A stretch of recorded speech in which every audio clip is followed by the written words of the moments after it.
Two hours run time తో present prime వీడియోలో stream అవుతుంది. ఇప్పుడే మూవీ చూస్తున్నాం, కంప్లీట్ అయింది. మూవీ బేసిక్ ప్లాట్ లైన్ ఏంటంటే, నలుగురు ఫ్రెండ్స్ దెయ్యాలు ఉండవు అని నిరూపించడానికి ఒక ఇంట్లోకి వెళ్తారు. ఆ ఇంట్లోకి వెళ్ళిన తర్వాత ఏం జరిగింది, వాళ్ళు ఏం ఫేస్ చేశారు, అసలు దెయ్యాలు ఉన్నాయా లేవా, వాళ్ళని ఆ ఇంట్లోకి ఎవరు పంపించారు అనేది మీరు మూవీలో చూస్తారు. నాకైతే మూవీ నచ్చలేదు, నా వల్ల కాదు. నేను ఓటీటీలో చూశాను, నాకే చిరాకు పుట్టేసింది. థియేటర్ లో చూసిన వాళ్ళ పరిస్థితి ఏంటో పాపం. అసలు డైరెక్టర్ ఏదో చూపిద్దాం అనుకున్నాడు, ఇంకేదో చూపించాడు. ఒక్కదానికి కూడా క్లారిటీ ఉండదు.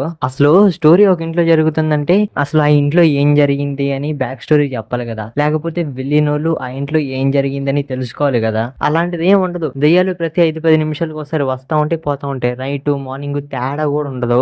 ఏంటో అసలు హారర్ అంటే ఇంకా దెయ్యాలు తిరుగుతా ఉంటే హారరా? కరెక్ట్ గా స్టోరీని చూపించాలి కదా. మ్యూజిక్ దాని గురించి ఎంత తక్కువ మాట్లాడితే అంత మంచిది. అసలు చిరాకు పుట్టేస్తుంది మ్యూజిక్. మూవీ క్లైమాక్స్ చాలా డిఫరెంట్ గా ఉంటది. ఏదో తీద్దాం అనుకున్నారు, ఇంకేదో తీశారు. ఒక ముక్కలో చెప్పాలి అంటే నాకైతే మూవీ నచ్చలేదు. చూసేటప్పుడు చాలా చిరాకు పుట్టేసింది. అసలు హారర్ మూవీ లెక్క అనిపించలేదు నాకు. ఇక మీ ఇష్టం.